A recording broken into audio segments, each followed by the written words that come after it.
18 horas. Notícias de Manaus, Amazonas, Brasil e do mundo. Agora na Mix.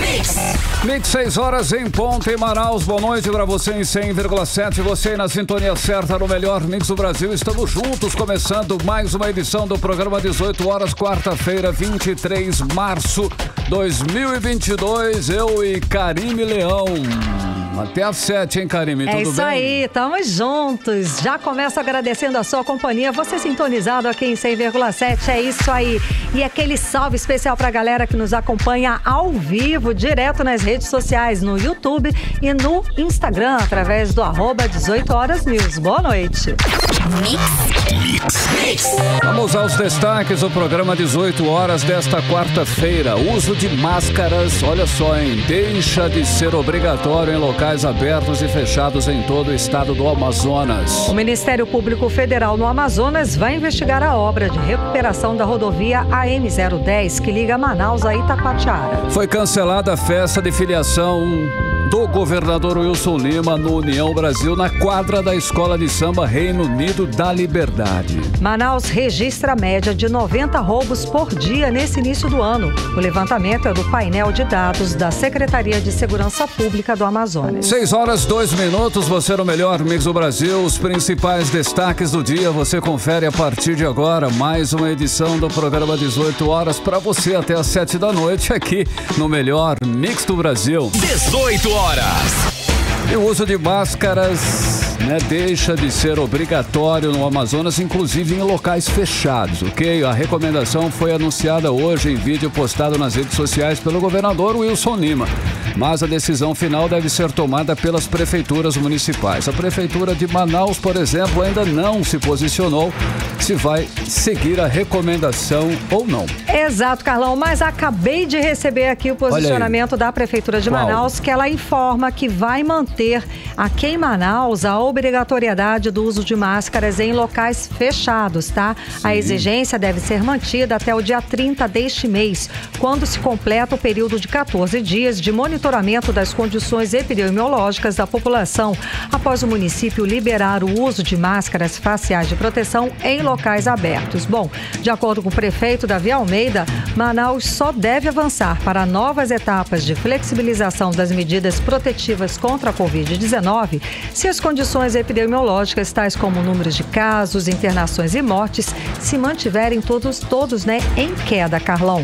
Bom, mas a recomendação do governo do estado pela desobrigação da máscara veio por conta exatamente desse cenário epidemiológico do Amazonas, que vem diminuindo o número de casos, internações e novos casos, e principalmente mortes.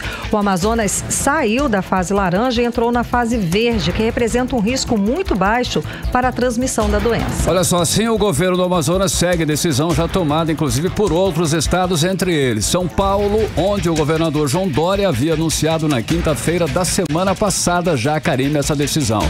Exatamente. Vamos saber agora o que dizem os especialistas em saúde sobre essa desobrigação do uso de máscaras na reportagem de Nathalie Moraes.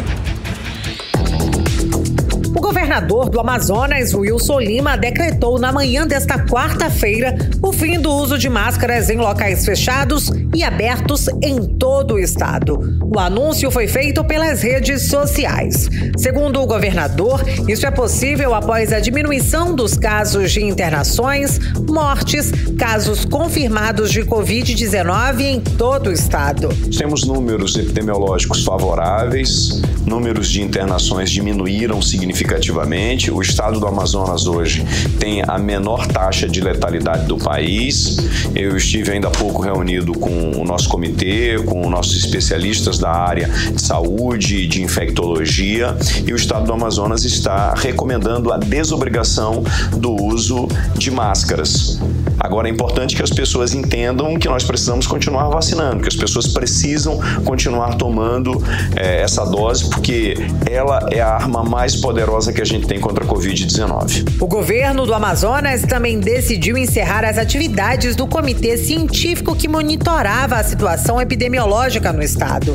Segundo a Fundação de Vigilância em Saúde do Amazonas, atualmente 81% da população amazonense está com a cobertura vacinal com a segunda segunda dose já aplicada contra a Covid-19 e 35,6% com a dose de reforço.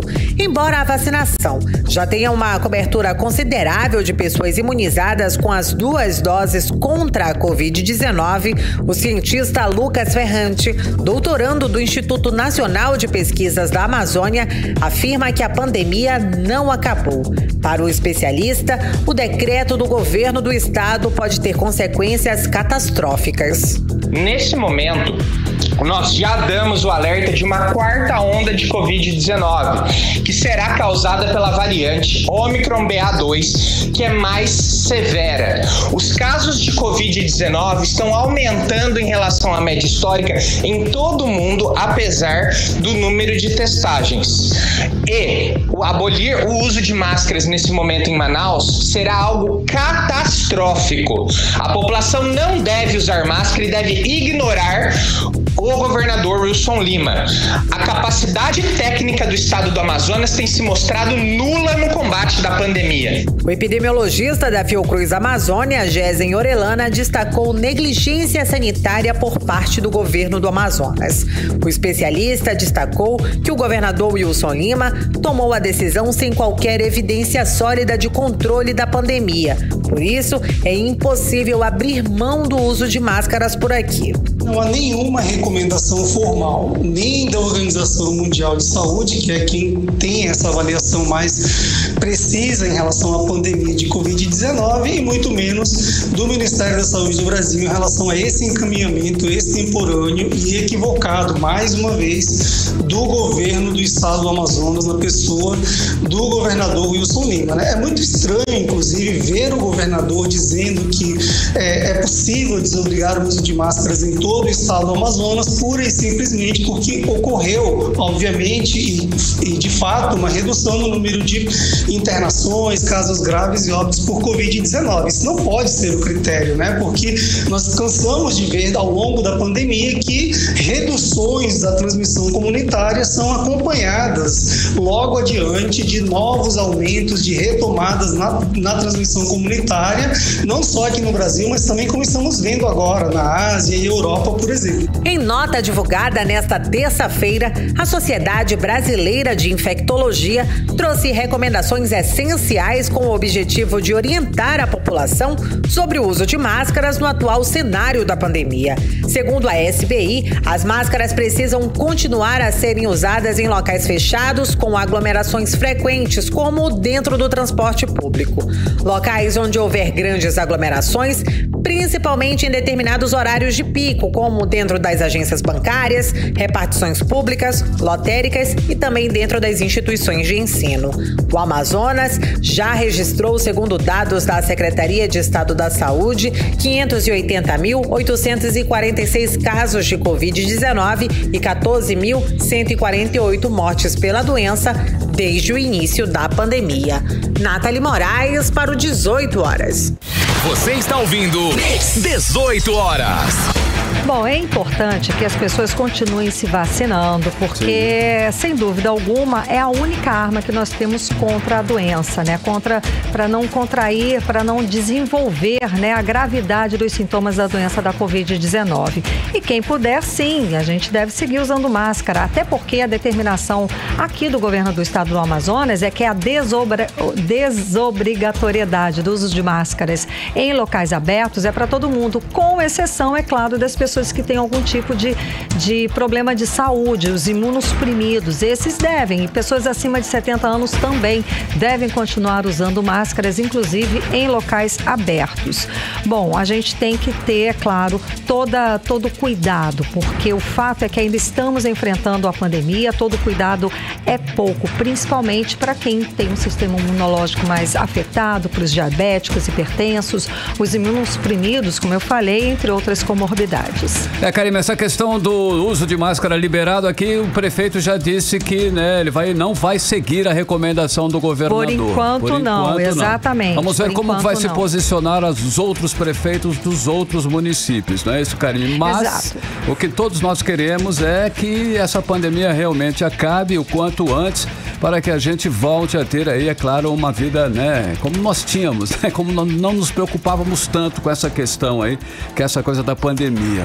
Não nos preocupávamos. Então, vamos manter aí, como você falou, né, Karim? Eu acho que eu vou usar máscara sempre que eu estiver em público, mesmo, sei lá, lá na legal, frente, cara. Exato, assim, transporte público e até aquele protocolo, né, mesmo Carlão? Fora da pandemia, acabou a pandemia, tem. Exato, você deve continuar também a higienização das mãos, o uso de álcool, é sempre legal. Para sempre agora, eu acho, né, Karine? Exato. 6h10, você no melhor Mix do Brasil. 18 horas. O Ministério Público Federal no Amazonas vai investigar a obra de recuperação da rodovia AM010, que liga Manaus a Itacoatiara, aqui na região metropolitana. Várias denúncias de irregularidades e de abandono da obra estão sendo publicadas nas redes sociais e levaram o Ministério Público Federal a instaurar um inquérito civil para apurar tudo que está sendo denunciado. Olha, a obra de recuperação da rodovia estimada em 366 milhões de reais foi anunciada com festa no ano passado pelo governador Wilson Lima, que prometeu entregar 100 quilômetros da rodovia totalmente recuperada até o final do ano passado, além de gerar 10 mil empregos na obra. E nada disso aconteceu. E o governo já pagou mais de 30 milhões de reais ao consórcio vencedor da licitação e mesmo assim a estrada está quase intrafegável diante de tantas crateras, os famosos buracos, Karine. Carlão, pois é, a rodovia que já era ruim agora está praticamente intrafegável, tá? Até ônibus intermunicipais estão ficando atolados nas crateras da estrada. Bom, os motoristas de transporte intermunicipal já estão chamando a M010 de a nova Transamazônica. Vamos conferir os detalhes sobre o assunto agora na reportagem de Odineia Araújo. Quem precisa passar pela estrada M010, rodovia estadual de 250 quilômetros, que liga Manaus aos municípios de Rio Preto da Eva, Silves, Itapiranga e Itacoatiara, enfrenta um novo desafio a cada dia. Além do risco de vida, há os danos causados aos veículos, principalmente os carros pequenos, quando precisam passar por trechos como os do quilômetro 128, onde enormes crateras se abrem a cada dia. O taxista intermunicipal Adam Lira precisa fazer o trecho Manaus-Itacoatiara pelo menos 3 vezes na semana. Segundo ele, em cada nova viagem, as condições da estrada estão piores. Adam e outros motoristas já estão chamando a M010 de a nova Transamazônica, numa alusão à BR-230, rodovia federal que corta toda a região norte, mas que está abandonada e com trechos intrafegáveis. Olha só como tá aí a lama aqui na Transamazônica. Nova Transamazônica, né? Aqui de Itacoatiara, estado de Itacoatiara. Olha o jeito que tá aqui. Olha só a lama aí que vocês estão vendo aí. Eu vou passar agora por dentro do buraco aqui, como tá aí, ó. Olha aí a lama de Itacoatiara aqui, ó. O também taxista intermunicipal Gibson Lemos flagrou motoristas e passageiros de 2 ônibus intermunicipais tentando sair do atoleiro na M010. Uma passageira fez o vídeo. Agora ficou legal. O ônibus da Eucatu, Manaus, sentido Itacoatiara. Olha como tá aqui, ó. No prego. Instalado. Agora vamos para esse outro lado. Só tem um espaçozinho aqui, ó. Agora vamos para esse outro lado. Ônibus da Eucatu, Itacoatiara, sentido Manaus. Também no prego. Também no prego. Que vergonha, que vergonha. Olha só. Por causa de todo esse abandono em que se encontra a M010, apesar de o governador Wilson Lima ter fechado o contrato de reforma e modernização da rodovia no valor de 366 milhões de reais, o Ministério Público Federal abriu inquérito civil para investigar a suspeita de irregularidades nesse contrato. O órgão de controle recebeu denúncia de irregularidades nas obras de reforma da rodovia, resultado do contrato 027/2021 entre a CEINFRA Secretaria de Infraestrutura do Estado e o consórcio AM010, formado pelas empresas Pomar Comércio, Compasso Construções, Terraplanagem e Pavimentação, ISA Construções, Ecoagro Comércio e Best Transportes e Construção Limitada. Desde o ano passado, o deputado estadual Dermilson Chagas vem denunciando que o processo que envolve o governo do Amazonas e as obras da M010 está coberto de fortes indícios de superfaturamento e fraude. Segundo o deputado, antes mesmo do anúncio do resultado da licitação, ele recebeu denúncia com os nomes das empresas que iriam ganhar a concorrência. O governo do estado já pagou 10 milhões por alguns serviços feitos que denunciei no TCU, no Ministério Público Federal, em que está havendo um encaminhamento para a Caixa Econômica investigar, fiscalizar e pedindo para a CEINFRA corrigir, já que está no início. O que acontece hoje é um verdadeiro descaso, porque o governo lá atrás pagou 17 milhões de reais para um serviço de tapa-buraco. Sei que o consórcio é composto por amigos do poder. E isso é muito nocivo à população do estado do Amazonas. Dos 366 milhões de reais do contrato, quase 215 milhões são recursos federais e 151 milhões de reais vêm dos cofres do governo do Amazonas. O inquérito civil para fiscalizar as obras da M010 foi requisitado pelo procurador da República, Tiago Augusto Bueno, que preferiu não gravar a entrevista. Odneia Araújo para o 18 horas. Você está ouvindo 18 horas. E as denúncias são graves, tá? A estrada está realmente intrafegável, com buracos e crateras na maior parte da rodovia, provocando inclusive fatais, tá? Os acidentes. A obra não andou, fizeram pequenos remendos, aqueles tapa-buracos, mas o que foi prometido não saiu do papel. Karime, o que todos nós queremos saber e agora o Ministério Público Federal também está querendo saber para onde foi todo esse dinheiro já pago pelo governo do Amazonas. Parece que já foram 30 milhões de reais, não é isso? E a estrada está verdadeiramente pior que antes do início da obra, o que vem revoltando, inclusive, é claro, moradores de Manaus, de Itacoatiara, Rio Preto, Bebes e Silves e quem passa por lá, né, Karine? Não precisa nem passar por lá, afinal de contas é dinheiro público. Então a gente que está aqui, que não, de repente não vai passar na rodovia, a gente também quer saber onde é que está esse dinheiro, em que foi gasto, onde que gastaram tanta fortuna. Ué, não é? Cadê o dinheiro? Cadê o dinheiro, gente? A gente tem que controlar esses gastos. Na estrada não está, pelo que nós vimos aí. São milhões de reais que ninguém vê onde é que foram aplicados. Por que a obra não andou? A gente quer saber o que aconteceu com esses mais de 300 milhões de reais liberados para a obra. Tudo isso tem que ser investigado a fundo pelo Ministério Público Federal. De novo, é dinheiro público, tem que ser rastreado sim. O que tudo indica é que estamos diante de mais um escândalo de corrupção na gestão de Wilson Lima. Vale lembrar sempre, Karime, que o governador Wilson Lima já é réu aí num processo que tramita no Superior Tribunal de Justiça por corrupção, peculato, concorrência fraudulenta e por, segundo a própria Procuradoria-Geral da República, liderar uma organização criminosa que desviou dinheiro da saúde pública do Amazonas. Denúncias, aliás, que foi acatada por unanimidade dos ministros do Superior Tribunal de Justiça. Pois é, Carlão, agora essas denúncias que envolvem a obra da M010 são tão graves que por isso que em tão pouco tempo o Ministério Público Federal decidiu investigar. As evidências são fortes e uma investigação superficial aí vai descobrir certamente coisas muito graves. Vamos aguardar e qualquer novidade sobre o caso, é claro que a gente noticia aqui no programa 18 horas e também no site de notícias da Mix, 18horas.com.br. Mix. 6 horas e 19 minutos, você no melhor Mix do Brasil. E agora nós vamos falar de um assunto polêmico que já mostramos algumas vezes aqui no 18 horas, Karime Leão e ouvintes em 100,7. O reajuste do cotão da Câmara Municipal de Manaus, a cota para o exercício da atividade parlamentar que foi suspensa pela Justiça. Antes da suspensão, no mês de janeiro, durante o recesso parlamentar, pelo menos 24 vereadores de Manaus usaram pouparam o cotão.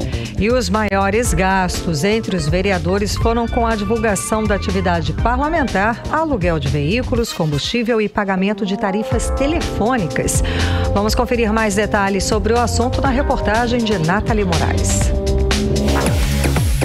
Aprovado no final da última sessão do ano passado, o novo valor do cotão foi pago em janeiro deste ano, antes da decisão judicial que determinou a suspensão do aumento de 83%. Até dezembro de 2021, o valor de reembolso era de R$18 mil. Com a aprovação da nova lei, o teto passou para R$ 33.085,85. O presidente da Câmara Municipal de Manaus, Davi Reis, foi quem mais usou o cotão em janeiro, durante o recesso, gastando cerca de R$ 33 mil, seguido do vereador Raulzinho, que gastou R$ 30.900, e Elisandro Bessa, que teve o terceiro maior reembolso de R$ 30 mil. Outros 19 parlamentares receberam valores acima de 18 mil, entre 18.700 e 28.600. O que chama mais atenção é que no mês de janeiro é um mês sem atividades em plenário, de férias no parlamento, e mesmo assim os vereadores não pouparam os gastos. No site da Câmara Municipal de Manaus foram divulgados os valores reembolsados no mês de janeiro, mas não há informações sobre o pagamento no mês de fevereiro.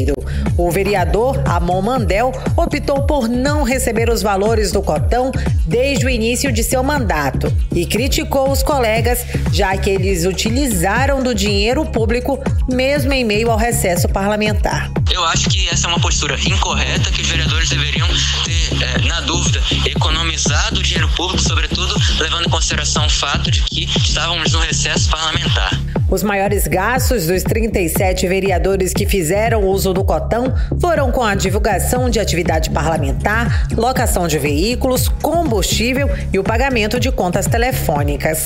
Nathalie Moraes para o 18 horas. Você está ouvindo 18 horas.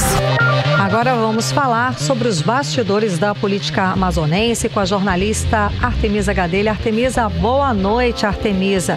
O comentário do dia hoje foi o cancelamento da festa de filiação do governador Wilson Lima, que seria na quadra da escola de samba Reino Unido da Liberdade. A diretoria da escola resolveu negar o espaço para ele. Conta pra gente a respeito dessa história. Foi isso mesmo? Boa noite, Karime. Boa noite, Carlão. Boa noite a todos que nos acompanham pelo programa 18 horas. Pois é, se comenta nos bastidores que a diretoria da Reino Unido da Liberdade teria tomado essa decisão em respeito ao ex-governador Amazonino Mendes.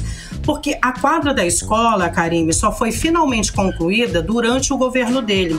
Então, ontem, terça-feira, a direção da Escola de Samba Reino Unido, se reuniu e aí, em votação, a diretoria decidiu pelo cancelamento da festa de filiação do governador Wilson Lima e aliados ao partido União Brasil.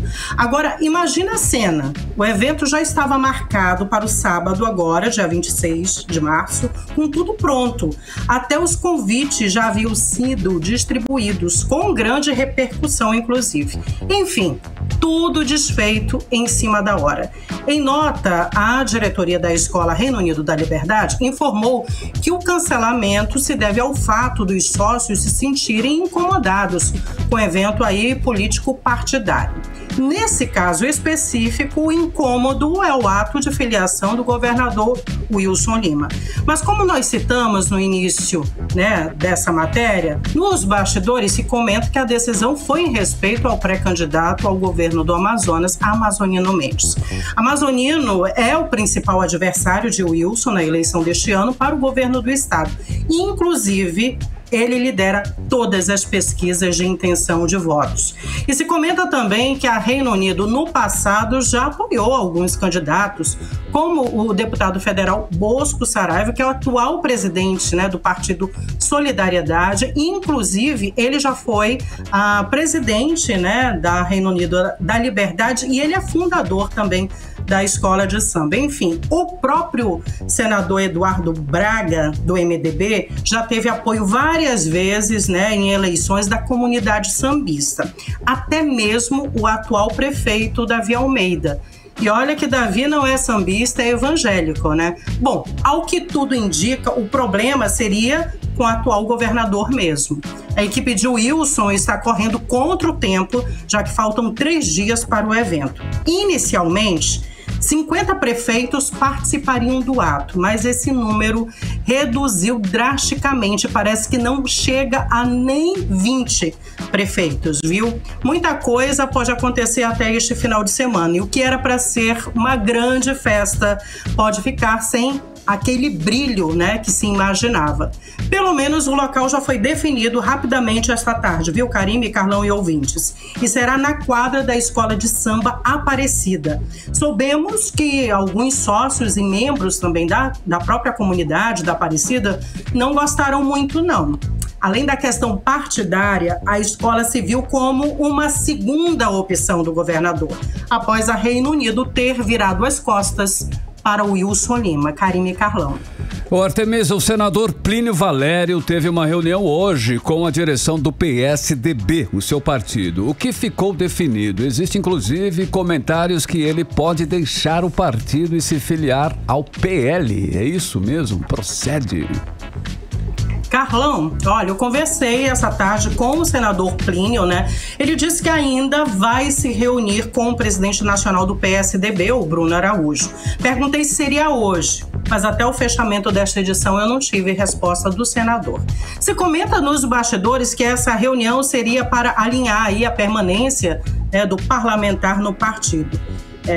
Plínio não está muito satisfeito, né, com os últimos acontecimentos, enfim, com o apoio do presidente estadual, né, o ex-prefeito e ex-senador Arthur Neto, ele que apoia aí a candidatura ao governo do Amazonas, né, de Amazonino Mendes. Bom, o senador já afirmou que vai concorrer às eleições ao governo do estado e, ao que tudo indica, se não houver um acordo para isso, provavelmente ele possa mudar de partido. Pessoas próximas ao senador dizem que existe um convite para o PL, partido inclusive, né, do presidente Bolsonaro. Eu conversei ainda há pouco com o Coronel Menezes, ele que é pré-candidato ao Senado pelo PL, se ele sabia, né, deste convite. Ele disse que não. Então vamos aguardar. Karime e Carlão. Artemisa, para finalizar, hoje o plenário da Câmara estava praticamente vazio, é isso mesmo? Teve vereador que reclamou dos faltosos. Explica pra gente. Pois é, né? Mais uma vez, a pauta da Câmara Municipal de Manaus virando aí polêmica, né, Karime e Carlão? Bom, a sessão de hoje estava praticamente vazia, como você disse. Entre os presentes, os vereadores Sassá da Construção Civil do PT, o Jaildo Oliveira, do PCdoB, Caio André, do PSC, Rodrigo Guedes, também do PSC, e o Wallace Oliveira, do PROS. Bom, o sistema híbrido das sessões ordinárias da Câmara Municipal de Manaus foi colocado em xeque mais uma vez, inclusive pelo vereador Rodrigo Guedes. Ele enviou nota há pouco dizendo o seguinte, abre aspas, cabe a nós mostrar que estamos tomando iniciativa, é uma decisão que o presidente da Câmara precisa tomar imediatamente. Todos os dias, as nossas sessões são transmitidas ao vivo e a população vê aqui a maioria das cadeiras vazias. Eu estou presente em todas as sessões do início ao fim. Faz parte do meu trabalho como vereador. Deixei até aqui de me pronunciar outras vezes para não parecer que eu sou contra os outros vereadores. Fecha aspas. A reclamação da ausência de vereadores no plenário durante os discursos dos oradores e até mesmo, né, na votação dos projetos de lei tem sido uma reclamação constante dos vereadores, porque isso tem atrapalhado, inclusive, essas votações. Bom, o vereador Sassá da Construção Civil pediu para o líder do prefeito da casa, Marcelo Serafim, que ele marque uma reunião, então, com os faltosos. O que se comenta é que muitos vereadores estão faltando porque já estão em pré-campanha para este ano. Karime e Carlão. Muito obrigada pelas informações, Artemisa. Boa noite, bom trabalho. Uma ótima noite para vocês também. Tchau, tchau. Até amanhã. Tchau. 18 horas. Muito bem, são 6 horas e 29 minutos. Você no melhor Miss do Brasil. Daqui a pouquinho você confere. Manaus registra média de 90 roubos. por dia, hein? Nesse início de ano. O levantamento é do painel de dados da Secretaria de Segurança Pública do Amazonas. Você vai saber mais detalhes sobre esse assunto em instantes. 18 horas. E agora nós vamos conferir a previsão do tempo e temperatura para esta noite. Noite de quarta-feira. Previsão do tempo com Karime Leão. Previsão do tempo. A previsão é de pancadas de chuva durante a noite e a madrugada. Segundo informações do Climatempo, a mínima prevista é de 24 graus, a máxima pode chegar a 33 graus. As chances de chuva são de 90% e a umidade relativa do ar fica entre 61% e 93%. Olha, hoje o nível do Rio Negro subiu mais 9 centímetros de ontem para hoje, elevando a cota no Porto de Manaus para 26 metros e 39 centímetros acima do nível do mar. Nos últimos 2 dias, o Rio Negro encheu 20 centímetros. Você está ouvindo 18 horas. Olha, hoje temos a eleição para reitor e vice-reitor da UEA, Universidade do Estado do Amazonas. O repórter Hector Silva acompanha a votação que deve acontecer até às 21 horas de hoje em Manaus e em outros 14 municípios do estado. Vamos conferir. A terceira eleição direta para a reitoria da UEA, a Universidade do Estado do Amazonas, ocorre nesta quarta-feira, dia 23, das 9 às 21 horas, na capital e em 14 municípios onde a instituição está presente. São candidatos ao cargo a Chapa 22, formada pelos professores Alcian Pereira e Cleto Cavalcante, e a Chapa 19, com o professor André Zogaíbe e a professora Kátia Colseiro. Segundo o cronograma do pleito, o resultado prévio deve ser disponibilizado na sexta-feira, dia 25, permitindo uma janela para ingresso de recursos. O resultado final será divulgado no dia 31. Quem vencer a eleição comandará a universidade até 2026, já a partir de abril deste ano, em substituição ao atual reitor Cleinaldo Costa. A reportagem do 18 Horas entrou em contato com a Comissão Eleitoral Geral da UEA, que informou que todas as escolas de votação de Manaus foram visitadas no início desta manhã, para conferir a organização e o funcionamento das urnas eletrônicas, bem como a recepção dos eleitores, e não foi constatado nenhuma intercorrência, havendo somente a necessidade de fazer a troca de uma urna na Escola Superior de Ciências da Saúde, que foi acompanhada pelos fiscais e pela própria comissão que se encontrava no local. Quanto aos centros do interior do Amazonas, a eleição transcorre normalmente, havendo a imediata ação da Comissão Eleitoral Geral para solucionar pequenos entraves quanto ao cadastro de eleitores em uma urna em Parintins apenas. Hector Silva para o 18 Horas. Você está ouvindo 18 Horas. Em Manaus, registra a média de 90 roubos por dia nesse início do ano. O levantamento é do painel de dados da Secretaria de Segurança Pública do Estado do Amazonas. Exatamente, Karime Leão. Só em janeiro deste ano, em Manaus, foram registrados 2.806 roubos, ou 3,75 assaltos por hora, hein? O que representa um aumento de 29,43% em comparação com janeiro do ano passado. E o aumento de roubos acontece em plena execução do Programa de Segurança do governador Wilson Lima, o Amazonas Mais Seguro.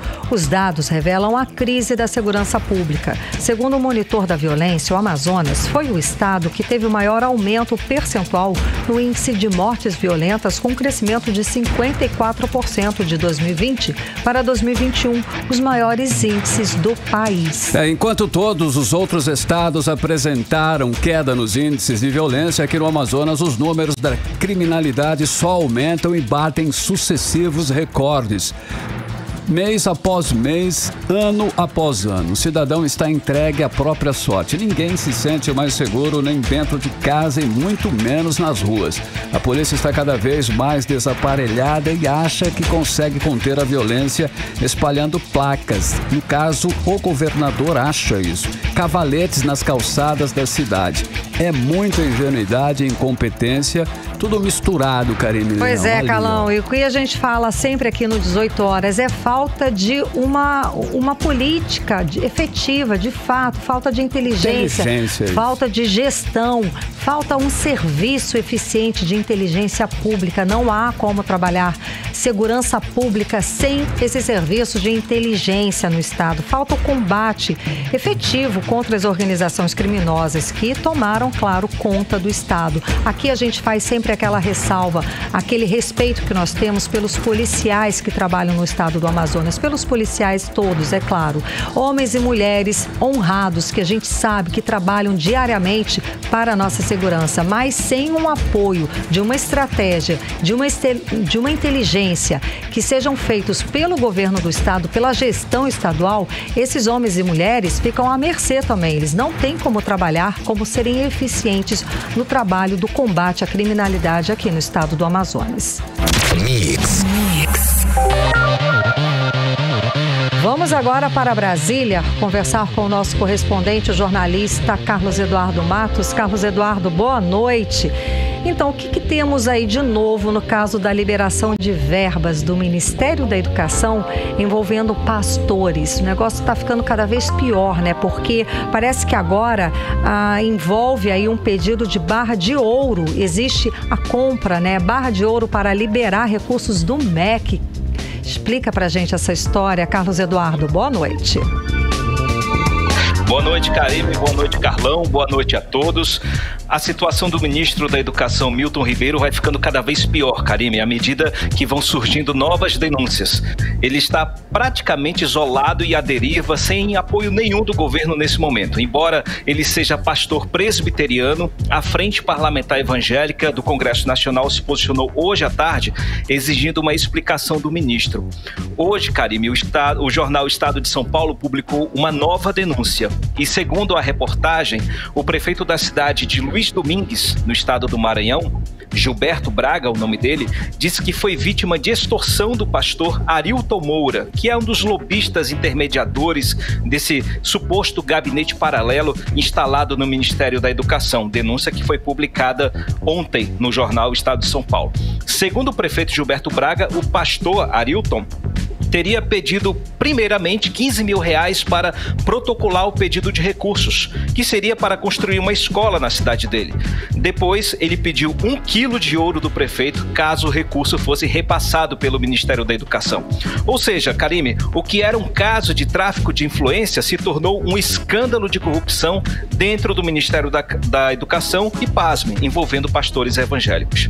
E qual é a missão do governo nesse momento, Karine?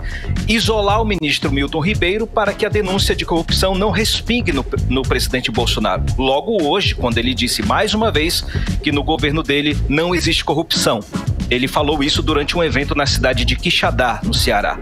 A Frente Parlamentar Evangélica, que é composta por 280 parlamentares evangélicos, também fez uma operação para isolar o ministro e isentar o presidente da República. Eu separei um trechinho da coletiva de imprensa do presidente dessa Frente Parlamentar Evangélica, o deputado federal Sóstenes Cavalcante, do estado do Rio de Janeiro. Hoje à tarde ele fez essa coletiva na Câmara dos Deputados. Vamos ouvir. Primeiro eu quero dizer que eu não sou contra e não vejo problema nenhum que ministros recebam pastores, padres, bispos 10, 20, 40, 50 vezes. Não vejo problemas. Até porque em governos anteriores, quem eram recebidos eram os presidentes de sindicatos, os comunistas, entre outros. Então não vejo problema que pastores sejam recebidos. Agora, entendo e acho que também falta esclarecer por que e em que circunstâncias se dá pastores comunicando com prefeitos. Foi uma das coisas que também pessoalmente falei com o ministro, que acho que ele deve, o que estou falando aqui já disse a ele deve esclarecer mais fatos e por que isso se deu, de que forma, por que causa. Logicamente, isso entendo que é função de parlamentares que pastores podem ser recebidos, podem até fazer uma interlocução ou outra, mas não com a rotina que foi feita. E aí, só o ministro Milton pode explicar por que isso aconteceu. Espero, não, a conversa foi rápida, espero que ele esclareça nos próximos momentos. Você está ouvindo 18 horas. A gente acompanhou a fala do deputado federal Sóstenes Cavalcante, presidente da Frente Parlamentar Evangélica no Congresso Nacional, a respeito de todo esse imbróglio, de toda essa confusão envolvendo o Ministério da Educação. Carlos Eduardo. O caso virou uma bomba relógio, Karime, e o que foi apurado até agora é que o gabinete paralelo teria atendido pelo menos 40 prefeitos. Haja investigação, viu? O STF está avaliando um pedido da Procuradoria-Geral da República para investigar o ministro Milton Ribeiro. No Senado e na Câmara, tem pedidos de convocação do ministro para prestar esclarecimentos nas duas comissões de educação. A pressão é grande, mas aí vem a pergunta: ele vai ser demitido? Depende. Se o caso respingar no presidente Bolsonaro, o pastor vai sair do cargo ainda essa semana. Karime, Carlão. Ei, Carlos Eduardo, na corrida presidencial agora, vamos lá. Bolsonaro anuncia pré-candidatura neste domingo, é isso mesmo? Confere essa informação. Confere, Carlão, está programado para esse domingo o lançamento da pré-candidatura do presidente Jair Bolsonaro rumo à reeleição. O partido dele, o PL, está programando um mega evento aqui em Brasília. A cidade deve receber caravanas com apoiadores de diversos estados. A intenção é encher a esplanada dos ministérios. No carro de som vão estar outros pré-candidatos, além de parlamentares, ministros, militares e apoiadores da ala bolsonarista. Tudo indica que o presidente Bolsonaro vai anunciar o general Braga Neto como vice na chapa. Ele que, por enquanto, é ministro da Defesa. A filiação dele ao PL ainda não aconteceu, mas a expectativa é de que esse mistério quase desvendado seja revelado de vez. No núcleo da esquerda, Carlão, a expectativa é de que o lançamento da pré-candidatura do ex-presidente Lula aconteça no dia 30 de abril, um sábado, lá em São Paulo. A ideia é realizar um evento na rua, em local aberto mesmo. Os organizadores querem promover no dia 30 de abril, porque no dia 1º de maio, as centrais sindicais vão realizar um grande evento no Dia do Trabalhador com a presença de Lula. Enquanto isso, até lá, esse espaço de tempo aí de 30 de abril, Lula segue cumprindo a agenda de viagens pelos estados e está gravando vídeos para a propaganda partidária que vai ao ar em maio. E com relação ao vice na chapa, parece que tudo está resolvido, viu, Carlão? Vai ser mesmo o ex-governador de São Paulo, Geraldo Alckmin. Hoje ele se filiou ao PSB e participou de um ato político aqui em Brasília também, firmando aliança com o núcleo socialista. O discurso dele foi exaltando o ex-presidente Lula, dizendo que ele é o caminho da esperança. Vamos ouvir um trecho da fala dele no ato de filiação ao PSB. Quero cumprimentar, Carlos Siqueira, o PSB, pela decisão de apoiar o presidente Lula para presidente da República. É ele. Nós temos que ter os olhos abertos, para enxergar,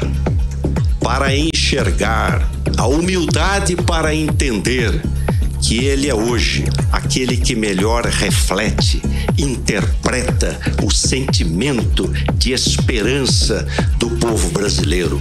Aliás, ele representa a própria democracia. Você está ouvindo 18 horas. Tá aí a fala de Geraldo Alckmin, né, Carlos Eduardo? Bem otimista, não é não? Panfletado já. De parceria, né, Karine? De parceria. Já é vice. Exato. Com o discurso pronto. O contrário está errado. Exato. Tá com a linha pronta já. Discurso. Já, exatamente, Carlão. Essa aliança com o Geraldo Alckmin, na verdade, é uma estratégia do ex-presidente Lula para tentar ocupar o vácuo político que existe na terceira via e que Sérgio Moro não está conseguindo preencher. Falando em Sérgio Moro, Carlão e Karime, o comitê de pré-campanha segue sem fazer nenhum movimento, nem indicando um vice na chapa, nem anunciando pré-candidatura, como estão fazendo aí o PT, aos dois extremos, aí no caso Bolsonaro e o ex-presidente Lula. Lula. Sérgio Moro está cada vez mais isolado, escanteado na disputa eleitoral e perdendo votos para Jair Bolsonaro, quem diria. A decisão de ontem do STF, que condenou o ex-procurador da República, Deltan Dellanol, a pagar uma indenização de R$75 mil ao ex-presidente Lula, por causa daquele PowerPoint, aquele famoso PowerPoint, né? Foi mais um golpe na pré-campanha de Sérgio Moro, que segue apática, tonta, após se separar do MBL, o Movimento Brasil Livre. Karime, antes de encerrar, eu tenho uma última notícia, né? Os servidores do INSS começaram hoje uma greve em todo o país por reajuste salarial. A categoria exige um aumento de 20% com correção na inflação desde 2019. Os servidores também pedem o arquivamento da reforma administrativa, a PEC 32, o arquivamento da lei do teto de gastos e exigem melhores condições de trabalho. Essa mobilização, que começa hoje, vale ressaltar, afeta parcialmente o atendimento presencial nas agências, porque a greve não inclui os peritos, que no caso, eles prometem paralisar no dia 30 desse mês. O atendimento remoto pela internet deve ser suspenso nas próximas horas, ou seja, quem vai precisar dos serviços do INSS tem que prestar atenção nesses movimentos. Karime, eu tenho tempo, eu tenho aqui, eu acho que 15 segundos, eu acho. Diga lá, claro. Uma última notícia muito importante, principalmente para os agentes de saúde, viu? A Câmara dos Deputados aprovou há pouco, em 2 turnos, a PEC 22 de 2011, que prevê um piso salarial nacional de 2 salários mínimos, no valor de 2.424, para os agentes comunitários de saúde e combate a endemias. Ou seja, essa pauta foi vencida na Câmara dos Deputados e segue para o Senado Federal. Também foi aprovado o requerimento de urgência para o projeto de lei que trata da categoria da enfermagem, né, do piso nacional da categoria da enfermagem, que beneficia enfermeiros, auxiliares, parteiras, criando piso nacional para todo o país. Excelente notícia para os profissionais da saúde. Muitíssimo importante mesmo, Cadu. Obrigada pelas informações. E é uma luta... Uma vitória, né? É uma luta dos profissionais aí do estado do Amazonas, né? Agora a questão é lutar por mais salários, é isso aí. Exato. Muito obrigada pelas informações, Cadu. Boa noite, bom trabalho. Valeu, gente, um abraço. Tchau, tchau. Tchau, tchau. Tchau, tchau. 6h47, você no melhor mix do Brasil. 18 horas. E a Assembleia Legislativa do Amazonas concede título de cidadão amazonense ao senador que levou o nome de Wilson Lima para a CPI da Covid-19 no Senado Federal. É o senador Marcos Rogério, do PL de Rondônia. Ele cobrou a convocação das autoridades estaduais e municipais a respeito das irregularidades na utilização do repasse de recursos federais para o combate da Covid-19 durante a CPI no Senado. Olha só, a proposta do título é de autoria dos deputados Fausto Júnior e delegado Péricles. Grande parte da base governista votou a favor da concessão do título. O repórter Héctor Silva traz os detalhes.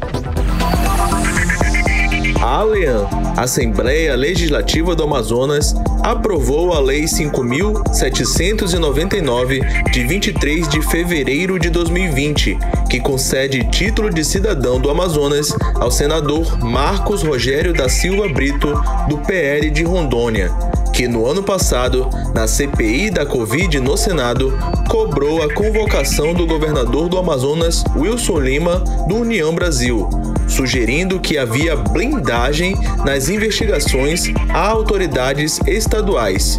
O senador, que vai receber o título em reunião ainda a ser marcada na ALEAN, questionou na CPI quando seriam convocadas as autoridades estaduais e municipais a respeito das irregularidades na utilização dos repasses federais para o combate da Covid-19 no Amazonas. Marcos Rogério destacou o caso do Amazonas, citando a Operação Sangria, deflagrada em 2020 pela Polícia Federal, que prendeu secretários de Estado, incluindo a então secretária de Saúde, Simone Papais, e o ex-secretário da pasta, Rodrigo Tobias. As investigações também identificaram a atuação de empresários em contratos considerados fraudulentos do governo do Amazonas. Marcos Rogério lembrou ainda que Wilson Lima foi denunciado ao STJ, Superior Tribunal de Justiça, pela compra superfaturada de respiradores, que foi alvo de busca e apreensão de operação da Polícia Federal e que teve pedido de prisão e de afastamento do cargo pela Procuradoria-Geral da República na Operação Sangria. Os autores da concessão do título são os deputados Fausto Júnior, do PRTB, e delegado Péricles, do União Brasil, mesmo partido de Wilson Lima. Além da surpresa com a propositura da ação, votaram a favor da concessão de título de cidadão amazonense ao senador Marcos Rogério diversos deputados apoiadores de Wilson Lima, entre eles Terezinha Ruiz, do PSDB, Abdala Frache, do Podemos, e Felipe Souza, do Patriota, que é líder do governo de Wilson Lima na Alean.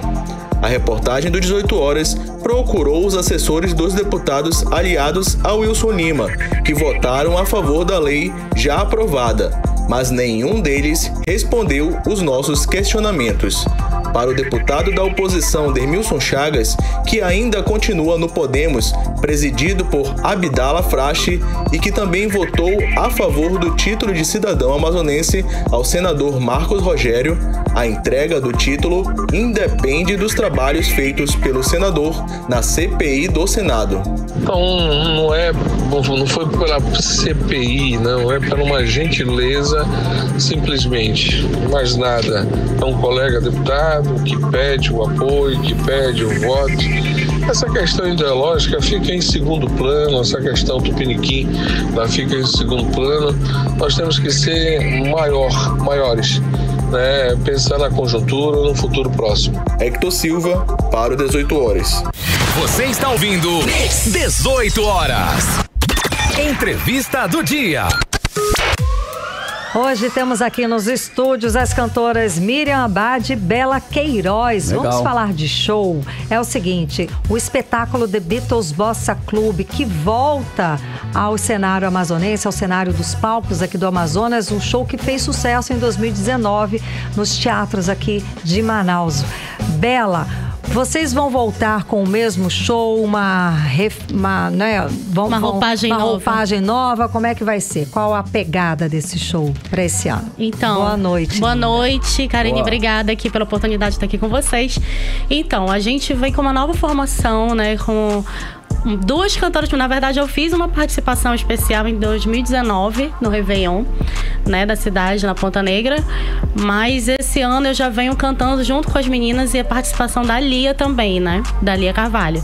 E a Miriam aqui, que tá aqui com a gente também, e a Gisele Menezes. Então, essas quatro meninas bem bonitas, empoderadas e bem cantoras. E a seleção das músicas é uma homenagem aos Beatles, né? Sim, uma homenagem aos Beatles. A gente também vai ter um momento muito legal, que a gente vai estar podendo dar a oportunidade do público ver que a gente conhece muitas músicas dos Beatles, inclusive gravadas em português, que a gente não sabe que são dos Beatles, que é né? Versão, né? Exatamente. É verdade. Exatamente.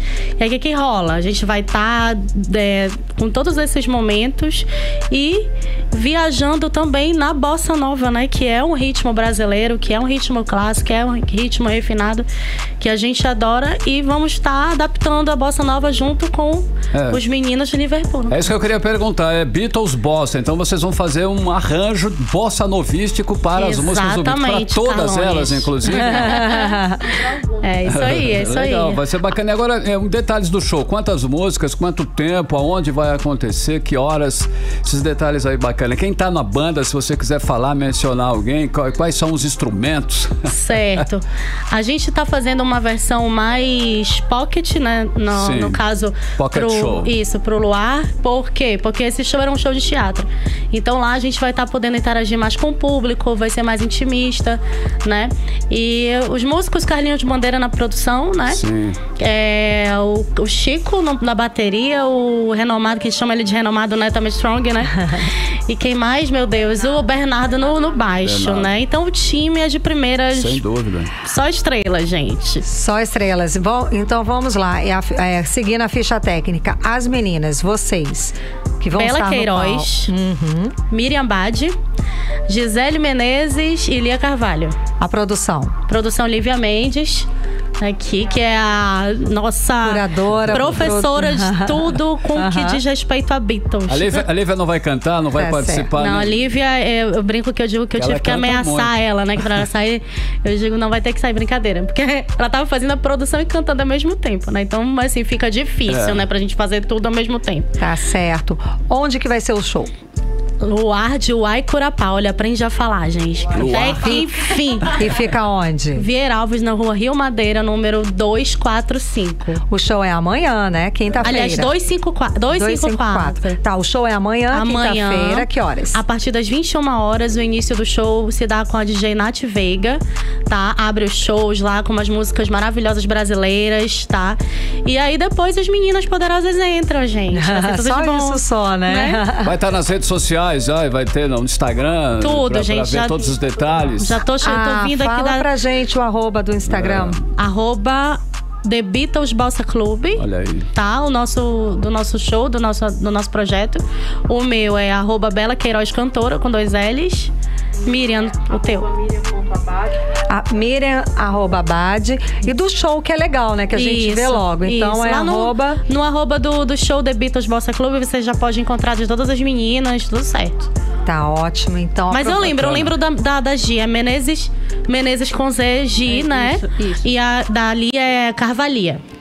Tá ótimo. Aproveitando aí que a gente ainda está no mês das mulheres, existe, enfim, na sua fala eu já vi aí toda uma bandeira, né? Um empoderamento a respeito do tema. Vocês vão falar ou você quer deixar algum recado a respeito desse assunto aqui pra gente? Isso é legal. Não, então, é um show que homenageia as mulheres, acho que não só no mês de março, né? Eu acho que a gente tem que levantar essa bandeira mesmo, a gente precisa se defender, a gente precisa lutar pela nossa causa, enfim, de diversas formas. E a nossa forma de estar externando isso vai ser com essa arte da gente estar interpretando músicas de quatro rapazes, né, que fizeram muito sucesso, atrelada à bossa nova. E é isso, gente. Tá ótimo, então. O convite tá feito, né? Amanhã, a partir das 9 da noite, isso. No Luar de Uaicurapá. O convite tá feito, gente. Vamos conferir aí o The Beatles Bossa Club. Muito obrigada, linda. Muito obrigada, meninas, pela presença. Conversamos com a Bela Queiroz. Boa noite. Agora são 6h56. Você está no melhor mix do Brasil. 18 horas. Vamos conferir os indicadores econômicos desta quarta-feira. O dólar tem o 6º dia seguido de queda, valendo menos de R$5. A moeda americana fechou em menos de 1,44%, cotada a R$4,84. O menor valor desde março de 2020. O euro fechou negativo em 1,66%, cotado agora a R$5,33. O Bitcoin também fechou em baixa de menos 1,82%, cotado a R$206.180. E o Ibovespa, o principal índice da Bolsa de Valores brasileira, fechou o dia em alta de 0,16% aos 117.457 pontos. A variação mensal teve ganho de 3,81%.